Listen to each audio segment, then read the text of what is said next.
दोस्तों, हम अपने जीवन में कभी न कभी किसी कारणों की वजह से हम गुस्सा हो जाते हैं, लेकिन थोड़े देर बाद ठंड पड़ जाते हैं।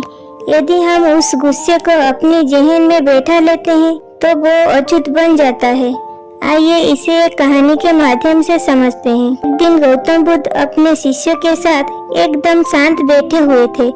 उन्हें इस प्रकार बैठे हुए देख शिष्य ने उनसे पूछा कि आज वो मौन क्यों बैठे हैं? क्या शिष्यों से कोई गलती हो गई है? इसी बीच एक अन्य शिष्य ने पूछा कि क्या वो अस्वस्थ है? पर बुद्ध मौन रहे। तभी कुछ दूर खड़ा व्यक्ति जोर से चिल्लाया, आज मुझे सभा में बैठने की अनुमति क्यों नहीं दी गई है? बुद्ध आंखें बंद करके ध्यानमग्न हो गए। वो व्यक्ति फिर से चिल्लाया, मुझे प्रवेश की अनुमति क्यों नहीं मिली?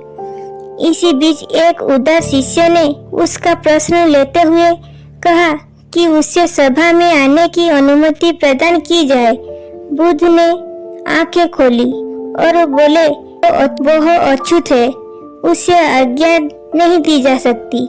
यह सुनकर शिष्यों को बड़ा आश्चर्य हुआ। बुद्ध उनके मन का भाव समझ गए और बोले, हाँ, वह अछूत है। इस पर कोई शिष्य बोले, हमारे आश्रम में जात पात का कोई भेदभाव नहीं, फिर वो अछूत कैसे हो गया? तब बुद्ध ने समझाया, आज वो क्रोधित होकर आया है। क्रोध से जीवन की एकाग्रता भंग होती है। क्रोधी व्यक्ति प्रायः मानसिक हिंसा कर बैठता है। इसीलिए जब तक वह क्रोध में रहता है तब तक अछूत होता है। इसीलिए उसे कुछ समय एकांत में खड़े रहना चाहिए। क्रोधित शिष्य भी बुद्ध की बातें सुन रहा। पश्चाताप की अग्नि में तप कर वह समझ चुका था कि अहिंसा ही मनुष्य का महान कर्तव्य व परम धर्म है। वह बुद्ध के चरणों में गिर पड़ा और कभी क्रोध न करने का प्रण लिया। इस कहानी की सीख आशय यह है कि क्रोध के कारण व्यक्ति अनर्थ कर बैठता है और पश्चाताप उससे बाद में होता है, जिसका कोई लाभ नहीं मिलता।